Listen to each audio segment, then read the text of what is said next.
All right, well, we can wait for Joe to come back, but I'll get started, and we'll fill him in a little later. But, the talk today is hacking the workplace, how to make the most with the least. Now, some of you might know me from the Daily WTF. It's a site I run nights and weekends, and pretty fun blog where I talk a lot about software disaster stories, bad code, error messages, just all sorts of thing IT. And then every now and then, I'll do a little bit of serious content. Today is certainly not one of those days. So a little bit of background about, what I do in addition to having a website. I've been in software for my whole career. It's what I've always done. Worked at all sorts of different places in all sorts of different fields, big teams, small teams, and these days I'm pretty happy with my job. Could be the challenging work, the good coworkers, or the fact that we have a Scotch library with over 60 single malts. I don't know. But for the most part, I've hated just about every place that I've worked. And I've hated going to school, too. It's just basically the worst thing in the world.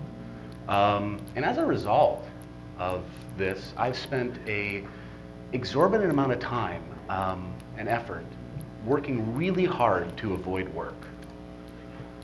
That's right, working hard to avoid work. It may seem odd to some to put a lot of effort in not doing something, but I think it makes sense to a lot of you guys. And let's jump to a quick example. So, groceries. All right, here's a good one. You go to the grocery store, load up your trunk with groceries, come back to your apartment, your house, whatever, and now it's time to unload them and bring them to the fridge. So what type of guy are you when you bring groceries back? Are you this guy? Let's take a look at this guy. He is a man who takes his groceries very seriously.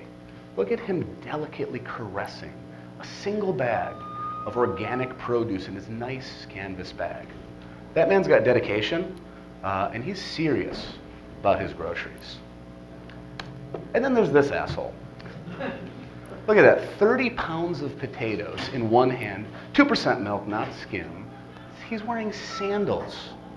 I bet the other guy, he was wearing Doc Martens and khakis, but, that doesn't matter. Here's a guy who's carrying far more groceries than any one person should carry ever. And for what? To save a trip from the car to the fridge? Yes. That's exactly why.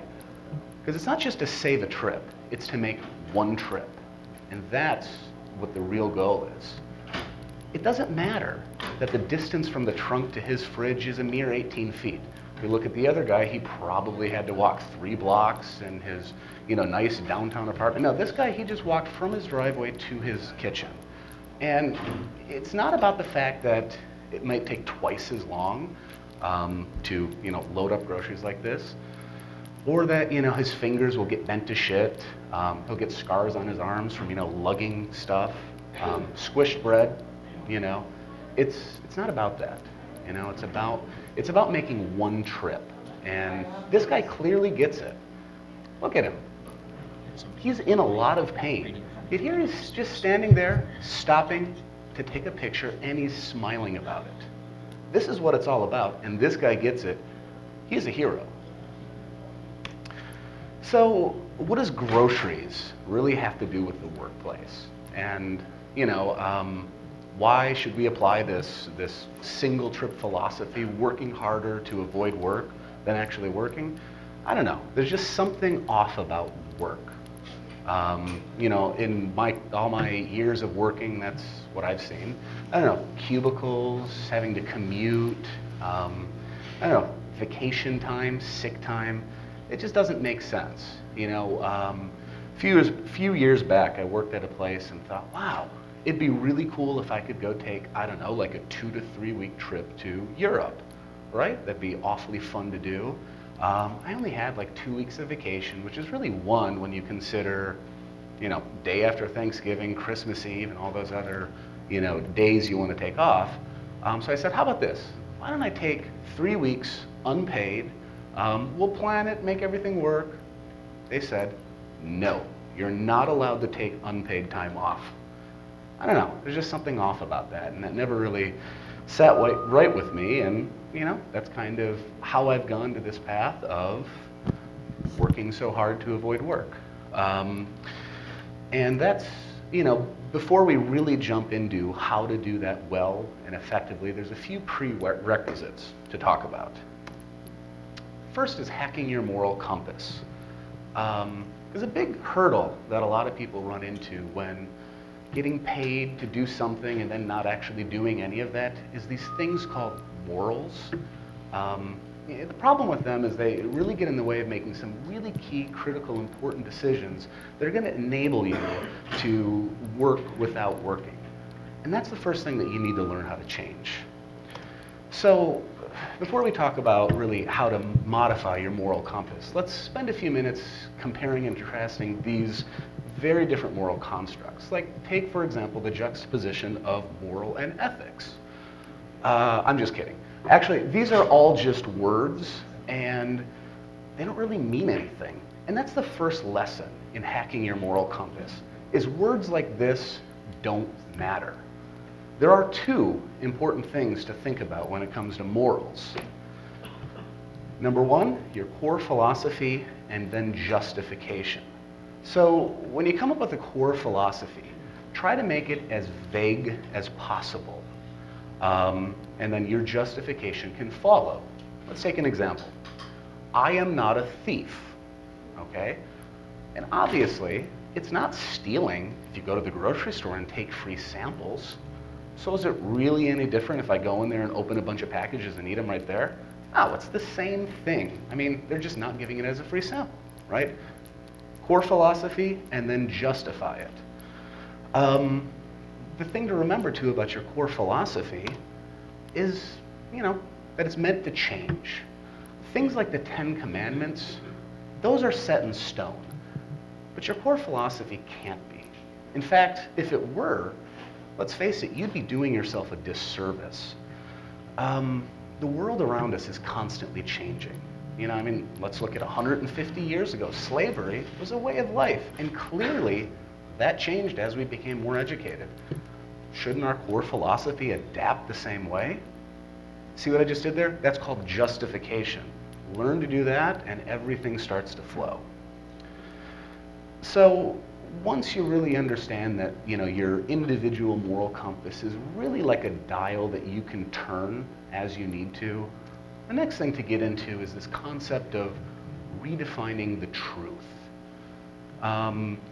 It's a really important skill to have, and it's applicable to the workplace, the personal life, and the fact is, before you can become a master slacker, the second thing you really have to master is the art of truth bending. They like to call it lying. I'll use that word just because that's what everybody knows. But the first thing to really understand about lying is that, if it's not really a lie, if you believe it, right? Or what if you convince yourself of it? That's not a lie either. The first path towards really understanding how to do truth bending, redefining the truth, or lying, is realizing that if you change the very definition of the word lie and what it is and what it isn't, you're never lying. That's an important part. Next thing to consider, lies are basically true, if only a few facts were different. And, along that route, let's consider this. I, Alex P., am the President of the United States of America. Now, am I, Alex P., really the President of the United States? I don't know, but I live in the United States. I was born and raised here, America. President? Yeah, I'm the president of something, I'm sure. Isn't that what I said? Exactly. Now, the truth, is it really true? What was true yesterday, it's not really true today. What's true tomorrow wasn't true today either. It goes a lot deeper than those very simple facts, right? Think quantum, right? There's unknowns. Think the multiverse. What's here might not be true in another universe. What about the Matrix, right? Geez. who really even knows what's true? I don't, and that's the whole point. So let's really look into the taxonomy of lies. Anybody know what the two types of lies are? Anyone want to take a guess? Statistics and damn statistics. That's good. That's one way to look at it. The way I like to look at it is the two types of lies are the ones you get caught at and the ones that you don't get caught at, right? And that's the most important distinction when you look at a lie, okay?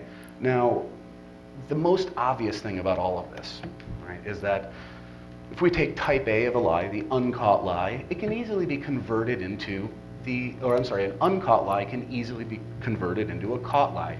How? Simply by being caught. But it's not a one-way street, and that's the really important thing. You can take these caught lies and flip them into an uncaught lie. That's pretty important to be able to do because you need to be able to go between lie types. And this is an important thing. If you're caught in a lie, just turn it into an uncaught lie.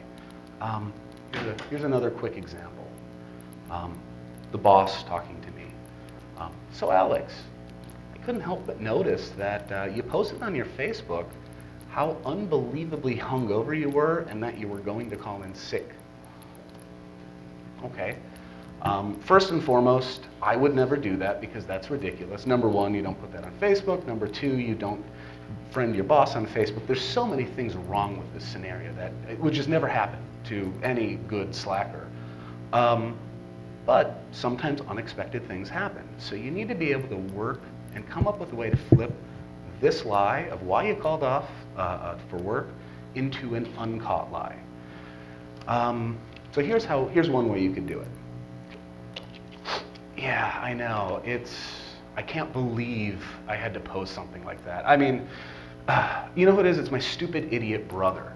I was feeling a little bit under the weather, and to be honest, I thought it was allergies. But I went over his place, we hung out, visited with the folks, whatever. And he noticed that I was sniffling, coughing, a little bit of sneezing. He says, Alex, you better not be frickin' sick. I can't afford to get sick. And he's true, he doesn't get sick days. See, we get sick days at the office, which is why I love working here. It's absolutely wonderful. But, I told him, I'm like, look, I am not sick. It's just allergies. I get them every now and then. It's your cats, right? Turns out I really was sick. And I felt really bad. My brother, he's a huge germaphobe, right? And what am I going to do? I'm going to post that, oh, I'm all sick. No, I had to make up this thing about getting hungover. And, because if my brother found out about this, don't tell him. He would be super pissed at me. So I figured, I just have to post that. I mean, that's pretty stupid to have to do that, right? And there you go. You've now converted a caught lie into an uncaught lie.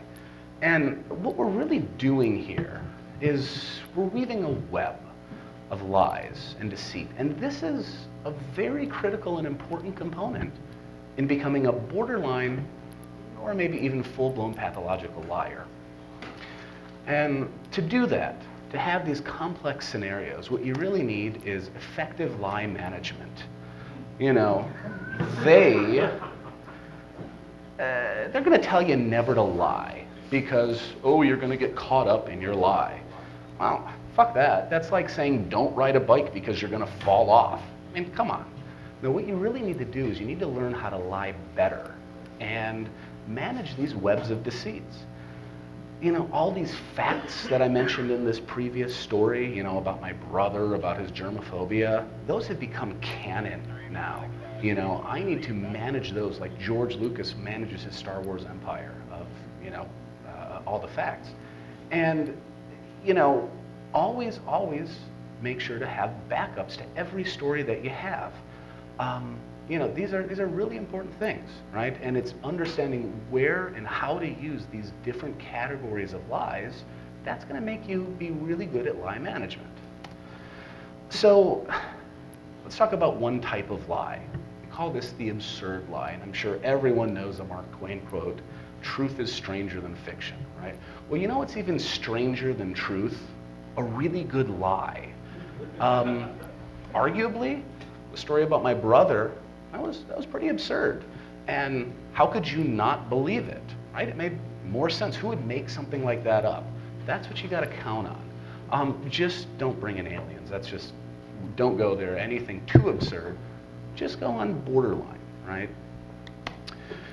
Another important lie to have in your arsenal is the backup lie, right? This is the type of lie that, you don't plan to tell it, but you just have it in case somebody asks a detail.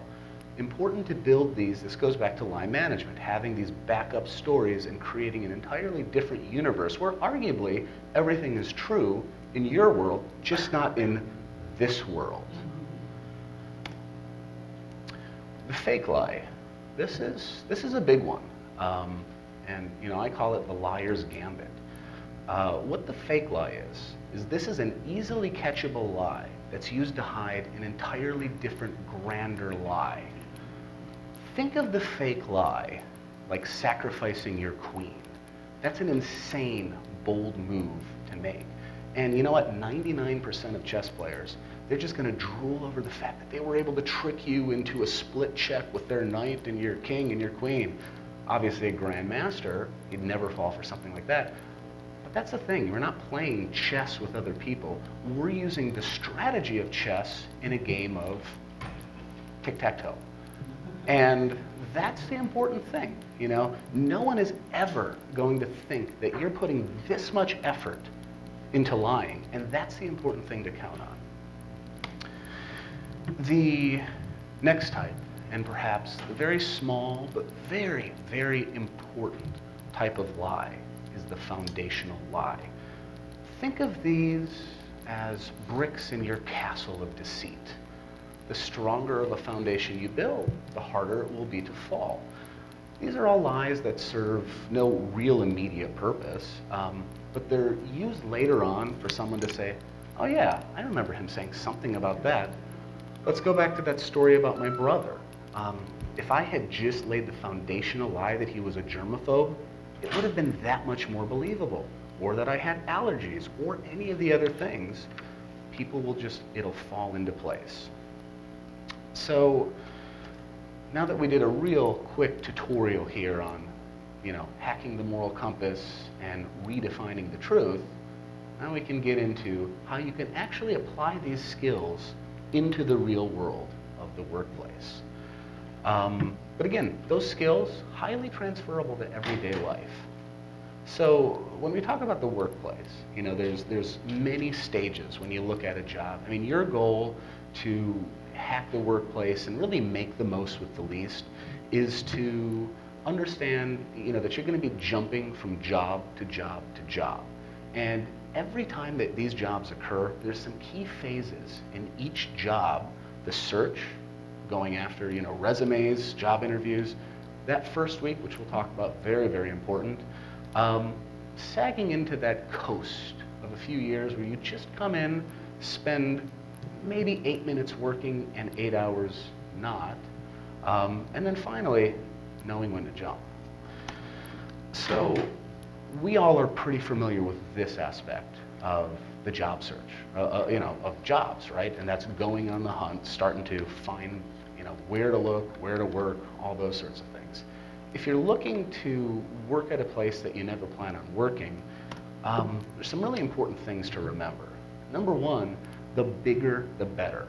If you can get a job in the government, you are all set for many reasons, right? Not only can you blend in, but all the bureaucracy means that your boss probably doesn't even know what form you have to fill out to get fired.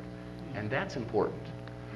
And the more boring the business, right, or whatever they do, the less motivation that everyone will have, and that's important, right?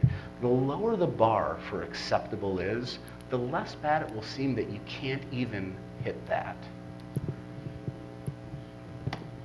Now, when you're looking for jobs, and just planning on, again, not working at work, avoid a lot of places, right? The startup, you'll never survive in a startup. I doubt you'd even pass the interview if you're looking to do this. They're just too nimble, they'll figure you out. telecommuting seems like the slacker's dream, but it's not. It's terrible. They already assume that you're not going to be working, and you have to put an extra effort in to prove that you really are. You know, and last but not least, avoid anything that has new technology, right? If you know .NET, for example, if somebody's saying, we are a .NET 4.0 shop, don't even bother applying, because that means that somebody had to put in a lot of effort to get that technology approved, and that place isn't for you because they have what you don't want, and that's motivation. Avoid that like, you know, like the plague. Usual suspects, right? Good places to look at are large financial institutions. Not only do they have bureaucracy, but they've got regulations, and that is always going to get in the way of you doing work.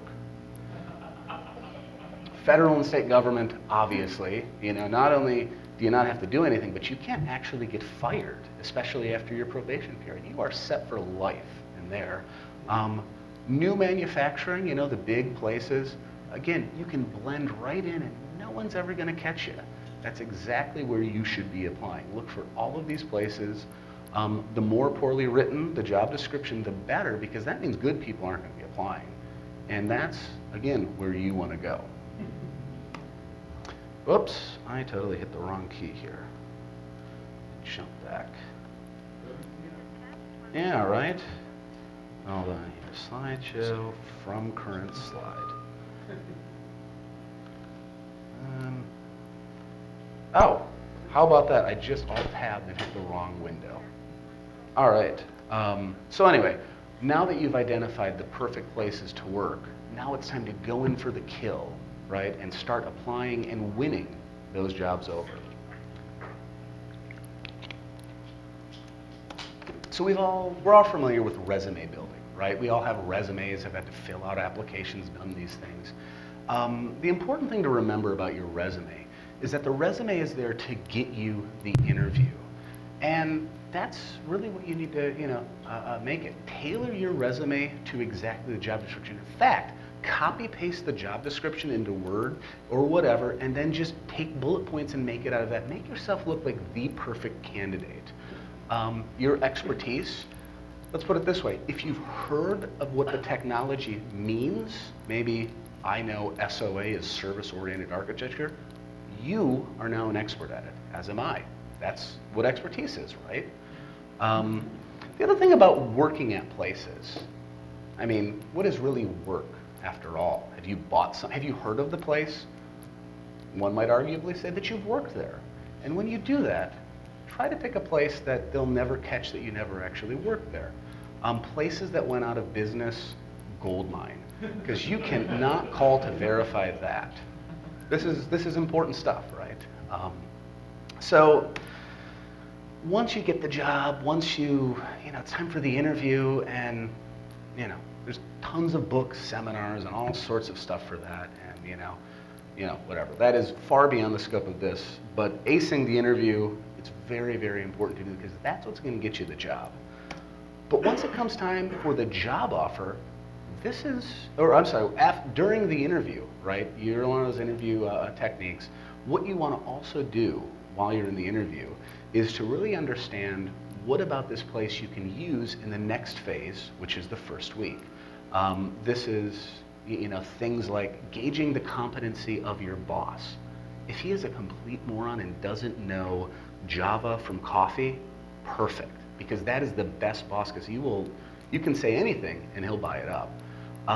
This is also a good place while you're in the interview to drop a few of those foundational lies. You know, kind of maybe mention that you travel a lot. I don't know, just things that you can use later to build on some other great things. But you know, after the interview, right, after you get that job offer, this is where it really is important. You know, they're going to make you an offer. They're going to say, what are your salary requirements? Lie. Just double what you made at your last job. And then ask for more. Don't be afraid to negotiate. In fact, if you're really, really bold, come in there with a fake W-2, just in case they ask for it. No one expects that.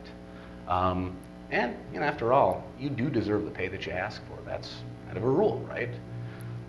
Also, while you're in this negotiation phase, really downplay how little vacation time and days off you're actually going to use.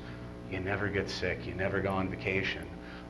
Because that's really going to play into a part of how they're going to just, feel okay paying you that much more. So, you've aced the interview, got the great resume out there, just negotiated yourself a wonderfully higher salary. Now it's time to settle in and have that first week. Now that's the thing, there's no settling in here. This is the most important week of your 1 to 2 year career, and this is where you really need to haul ass. I mean, let's think about this. At all the jobs you've had, what was the week that you probably did the least amount of work? The first week, right? That's when you're doing all your paperwork and getting acclimated with the place, learning things. No, in this first week, you need to go in there and make the biggest first impression ever. Work like you've never worked before. And here's why. Think of it this way, right?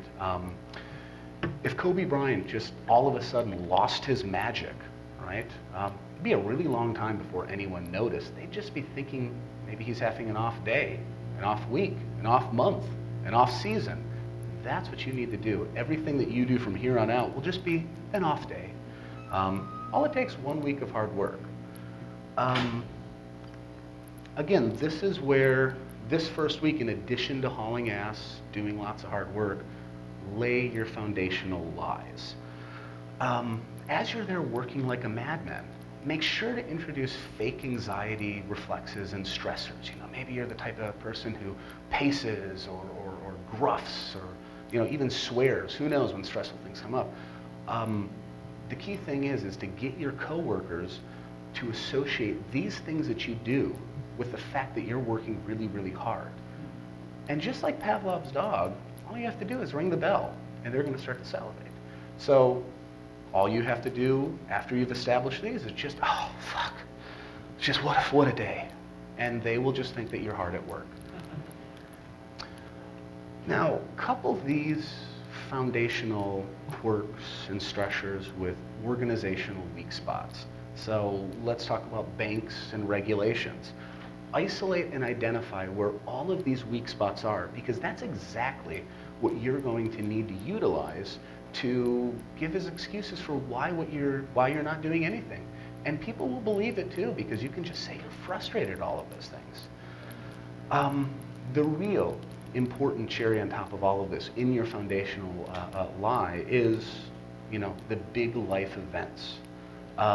These happen to all of us. New houses, weddings, divorces, I don't know.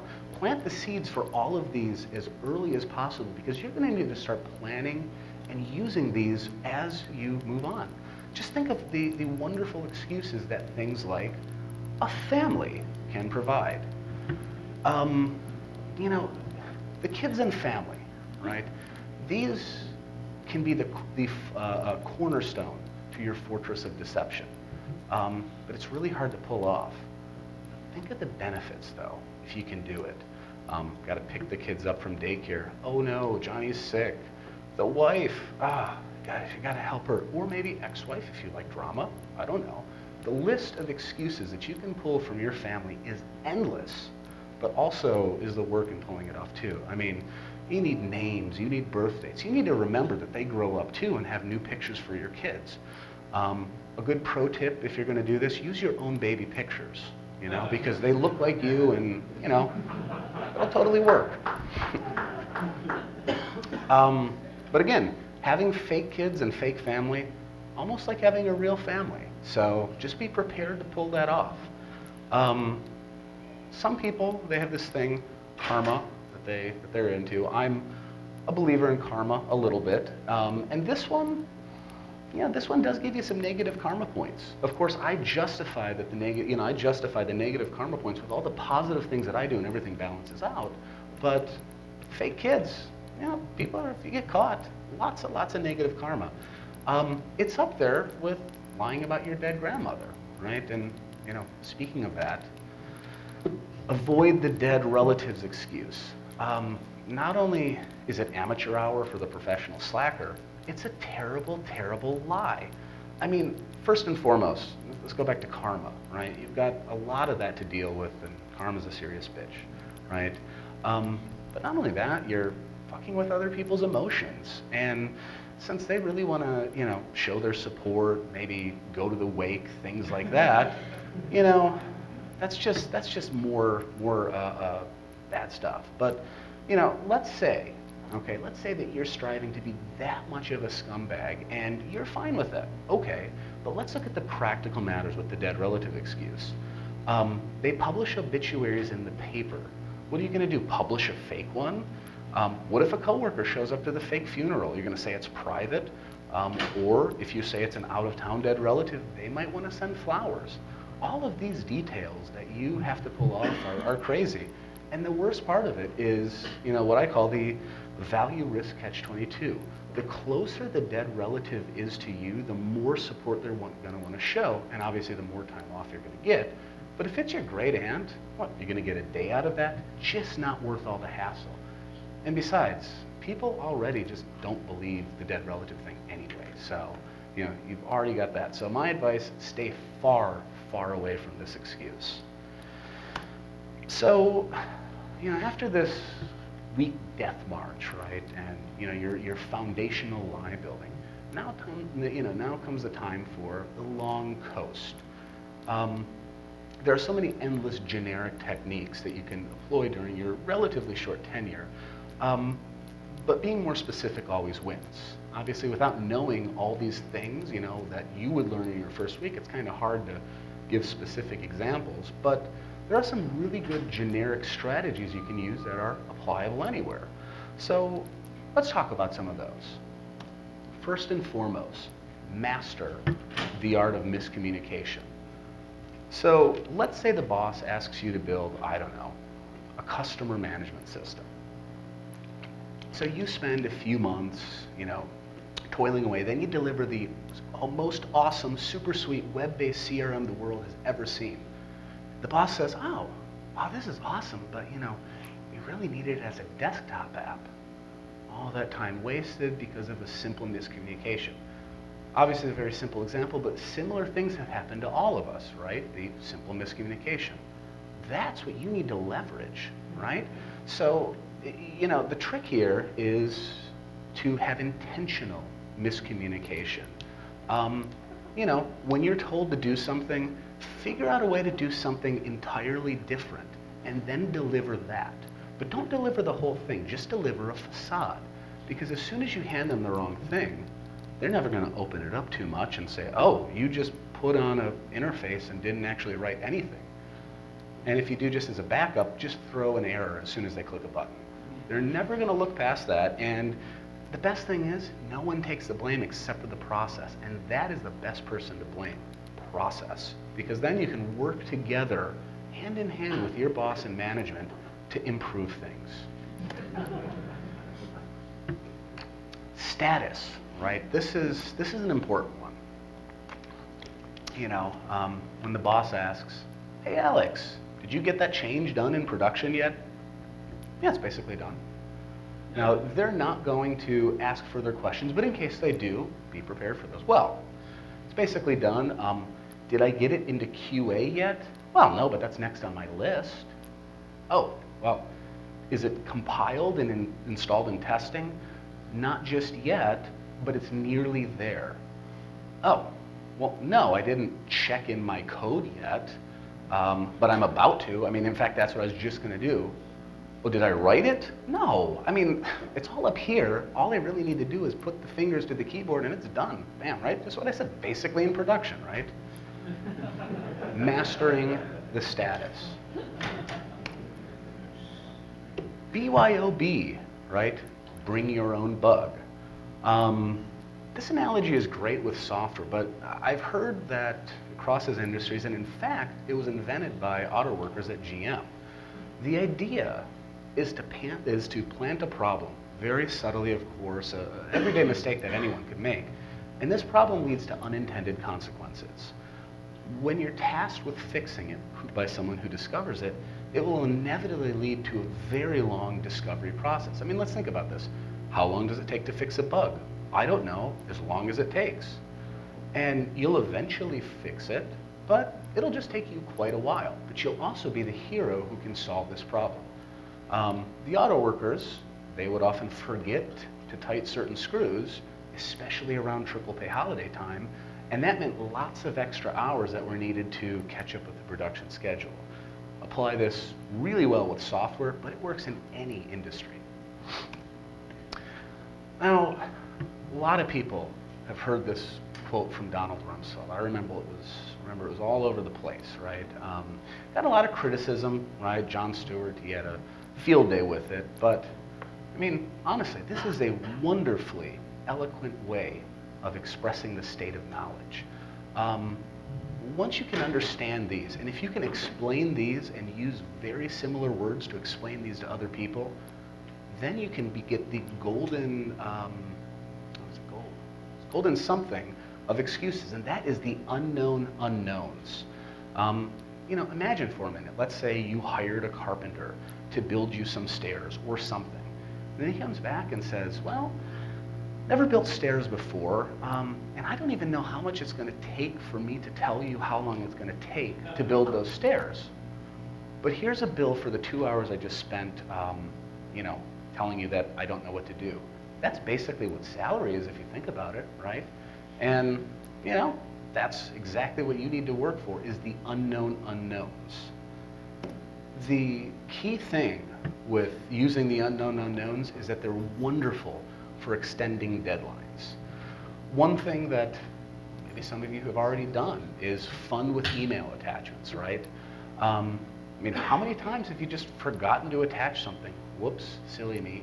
Or, I don't know, email attachments get corrupted pretty easily, especially when you open them in Notepad and just start typing a bunch of random letters on them. And then, I don't know, sometimes it's really easy to send the entirely wrong file. Little easy mistakes that everyone can make, but that just bought you a week. Falling ill, that's another great thing, right? How is it your fault if you get sick? Even though, you never get sick, right? You were very clear about that. It's very unlikely. How can you be expected to meet a deadline if you develop the flu or something, right? The good one is also to blame your tools, Outlook.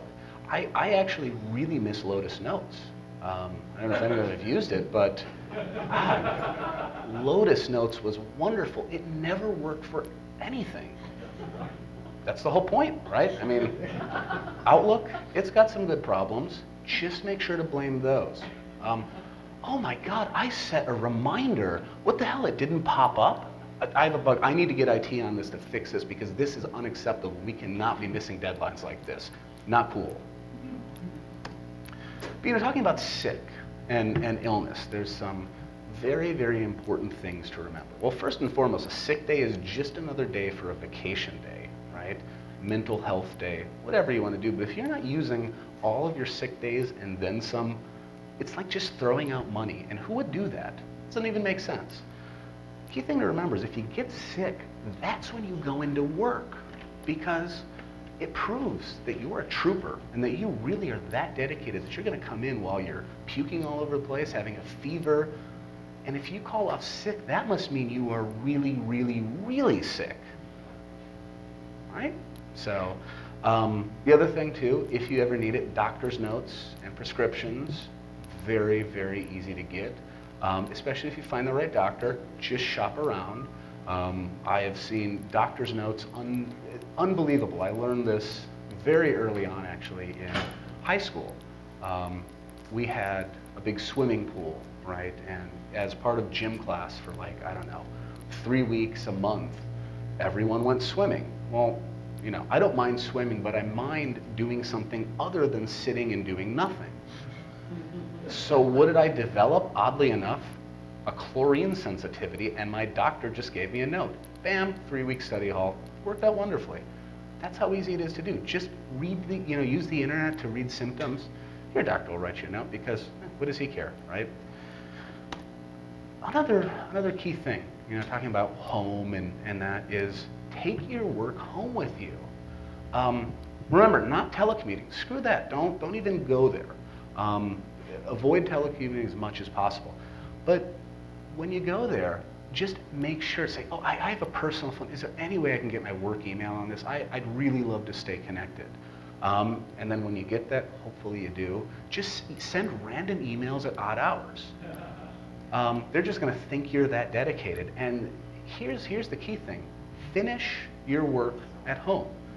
And there's a finish there. And what I mean by that is just do it all at work, then stress out, oh my God, I can't believe how long this is taking, right? Then just take it home and say you stayed up till 2 a.m., send that email using the delay feature of Outlook, and there you go. You stayed up all night fixing a problem that you really just did at work. Let's see what we have next, right? Always look busy. Remember those stressors, right? Get yourself, one of those Franklin day planners. Don't go electronic, because this is going to show that you're not only dedicated, but you're so dedicated you don't even want to mess with technology, because paper always works. Carry it around with you everywhere you go. Take little notes. You could just really be drawing pictures of dicks in there. Who cares, right? But just make it look like you're working hard. When it comes time for company picnics, company lunches, anything like that, always say, oh, guys, I don't know. I'm trying to get this stuff done, and I really wanted to get it done today. Now, that doesn't mean you actually have to skip. Just say you're going to skip, and then say, God, you're never going to believe it. I got this shit done right at the last minute. And hey, free lunch, right? Of course, if you're going to be, spending all your time not working, you really need to find activities to fill the day with. Very importantly, don't surf the internet. I worked at a place, a large financial institution, as it so happened, and this was a first-hand lesson, right? I surfed the internet all day long, and I had, my boss, he had a very serious one-on-one with me. He, just very sternly took a stack of paper, actually it was about a ream, and just plunked it on the table. He says, Alex, do you know what this is? So, flipping through it, I see web addresses, URLs. So this is your internet activity over the past 3 days. You have broken company records. Now, fortunately, this was many years ago before they set automatic firing policies. And again, I just blame the tools and say, oh, I must have left my computer on auto refresh. It must, does that. You can do that to have pages load faster. Blame the tools, but still, that's where I learned my lesson. There's a lot of things you can do, though. Write a book.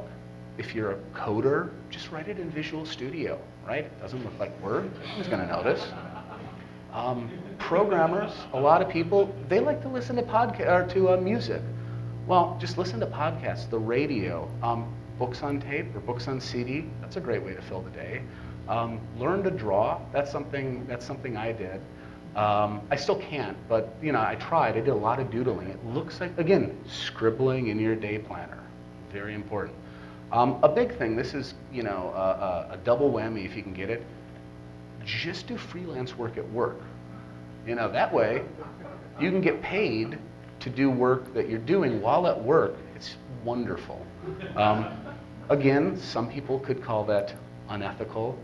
But again, remember, that's just a word, and you can justify that by saying, well, what's really the difference? Some people get their work done in 5 minutes, in 5 hours. I'm just a quick worker.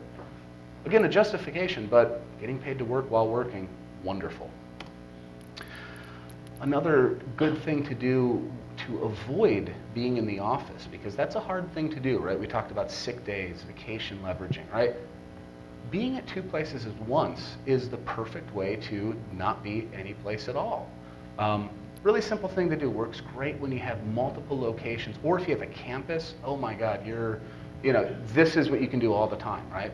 All you have to do is schedule yourself in as many meetings as possible. Do a pop-in to one just so you make an appearance, and then just don't go to anything, and you can just go off and do whatever you want. Performance reviews, right? This is another important thing, because inevitably, when it comes time for your performance review, it's going to be really, really bad. And anyone who's done a performance review, how they work is they give you a form to fill out yourself, where you rate yourself and kind of do that. Put yourself at like 0. go as low as possible. And when it comes time for the review, just act terribly nervous. Pull out those stressors that you've been building as a foundation over the past year. And all those excuses that you developed in your canon of lies, bring them out. This is why you did so poorly.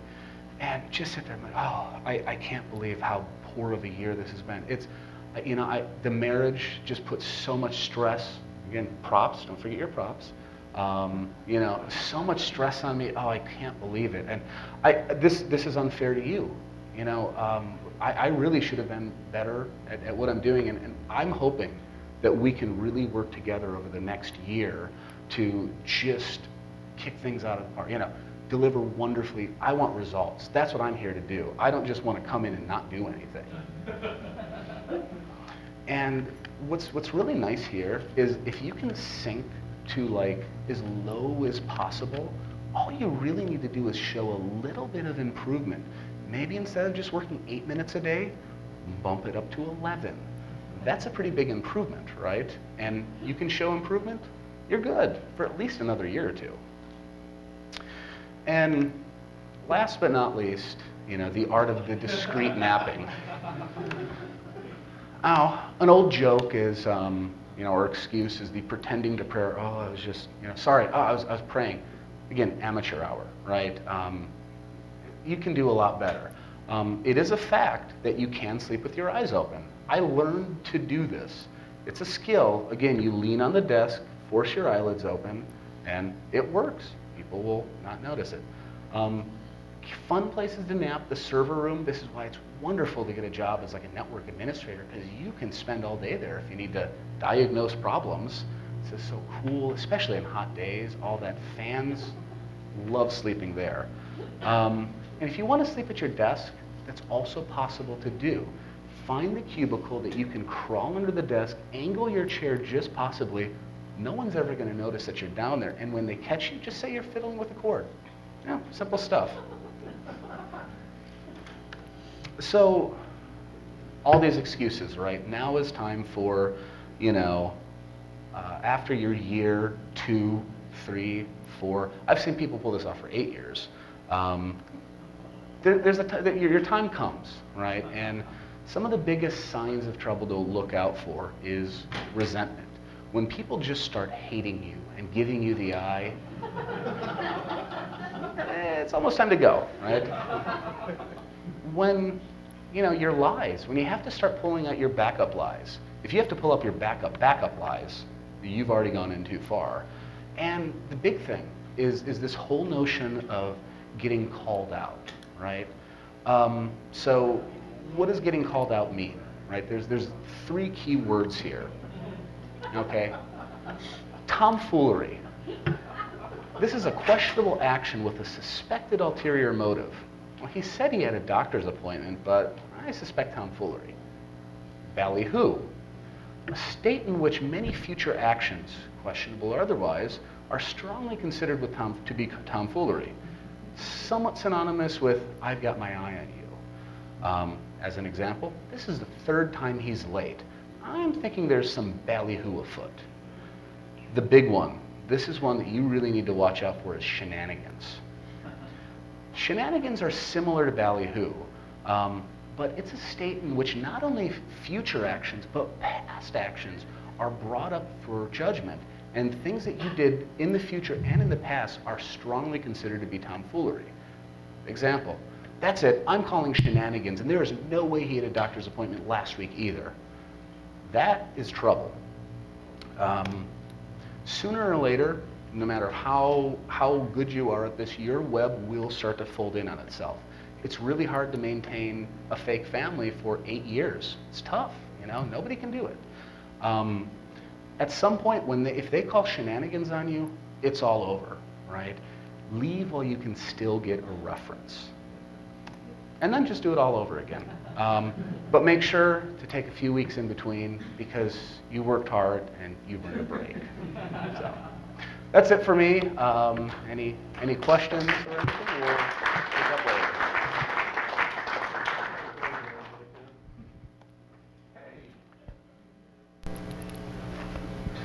Did it just go away? It's on your screen.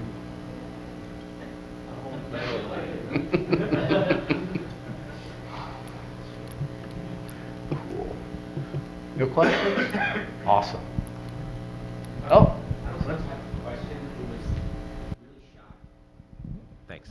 So I don't really have a question. I'm just shocked that I didn't realize that I was doing this. So, like, I work for a university, and about 4 years ago, I realized that I could just not show up for a month and no one would notice. And so it was like, well, I could, find another job that's more fulfilling, yada yada yada, or I could just make what I make now and, dick around all day. And so I always, in my mind, speaking of justification, it was always, well, I'm a valuable person and I'm not being fully utilized, and so, it's sort of a tax on them for not seeing my value. You know what you need to do? You need to ask for a raise. Right.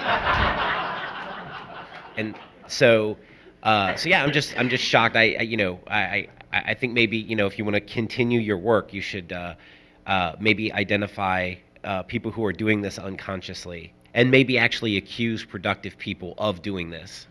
That's a great slide to add, is to blame other people for doing exactly what you're doing. Nobody's going to suspect it. So complain about how lazy other people are. I like that. Right. That's brilliant. So that's all I had. I haven't had a real job for about 16 years. I've been doing a lot of consulting and contracting, and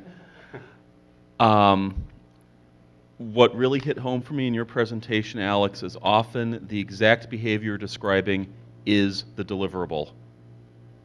Where if you do that, the higher-ups are happy, they like the outcomes, they're very satisfied with your work. God forbid you try to do something. You can't do that. You wreck the whole system. It's kind of awesome when you think about it. Oh, absolutely. Yeah, it's important to, if you want to work really hard and have a fulfilling job, working at a place where there's other people like this, it's going to just kill you, because this is kind of, I've honed my skills at not working by working at places where I actually wanted to work, and that's where you learn how to not work, is at a place like that. So, cool. Any other questions, comments, anecdotes? No. Oh, good stuff. Oh. I teach college English, and actually some of the things that you've been saying, I've been catching students doing to me. And so you've actually given me some hints on how to observe and see a lot more things that I didn't know. Yeah, all the rules of school, and there's lots of techniques that can be applied in school, but unfortunately a lot of those have just been killed by the internet and people able to search for plagiarized materials. One of my favorites was plagiarizing an entire book and then taking their bibliography as your own. Would work out wonderfully, but people can search for these things, and I don't know. I guess the balance now is, can't you go to like India or Chinese websites where they'll just write your term papers for like $5 or something? I don't know. I guess that's what you have to pay for it now, but a good way, I suppose. So I've been lucky enough not to encounter this personally yet, but I've heard a lot of anecdotes where, in the constant struggle to promote the appearance of doing work instead of actually doing work, some companies will kind of set traps for you. Like, they'll give you vacation days or sick days, but if you actually take them, it's not okay. So can you predict that, or what do you do about that? Is that just something you have to kind of roll with the punches, or is there some reaction you can have to that to fit into this? It's all about the foundational lies, right? Sick days, you never use them because you come to work sick. Unless you develop something really serious, then you're saying, of course it's reasonable if you get malaria to stay at home, right? You can't go to the office if you're in a hospital bed. So that's how you combat the sick day thing, is just show up to work sick. Vacation, I don't know. That's a tough one. I would just say try to find a job where they make you take vacation. I like that. or you get paid for it. That'd be even better. Just a helpful, fun one for everyone in their new endeavor. One of your foundational lies is just limp on your first day, especially if it's a rainy day. And then from that point forward, you have joint problems, right? And when the rain acts up and you can't walk, obviously being at work would probably be a bad idea. It's probably better if you have pain meds, you don't like to take them, but when you do take them, you need to be home. And so, just one for the room. I don't work for Fark.com. This is being recorded, by the way. I want to know what to do about the people who do this stuff incompetently and raise the vigilance level. We once had a contractor who kind of drew attention to himself by sleeping at his desk with his feet on the desk. We have pictures of it. What do we do about somebody like that? Well, challenging work, valuing their suggestions, basically anything to make them feel like they're actually a contributing member of society. Those all go good ways to building motivation, because these sort of things you do once you get completely unmotivated. But at the end of the day, if the workplace is, I don't know, like a really boring bank and everyone has to work in COBOL or something like that, just join the guy sleeping, right? Don't bother trying to fix it. So if you create a fake family, let's say, and a young person like myself with all this free time that I'm not going to be working anymore, I'm able to socialize and find a girlfriend and possibly create a family. How do you get out of a fake family into a real family? New job. Good idea.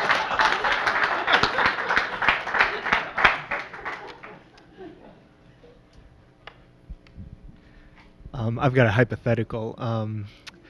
Let's say there was somebody at your work who, their back was to most of the workers, and they routinely sat kind of with their head on their hands, and occasionally you heard a snore. How would you set that up for explanation? Getting caught snoring. Again, if you know you're a snorer, then that's where your foundational lies come in, right? Just in meetings, just go.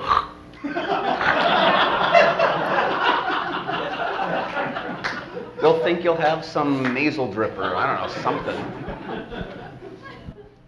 Okay, pro question. Do you go with the fake Facebook account, and also do you need a fake LinkedIn account? Wow, now I have not applied these skills to the new world of social media, but I like the fake Facebook account. That's absolutely brilliant, because then you can make your work people your friends, and I like that. What about LinkedIn? LinkedIn? That would be ambitious.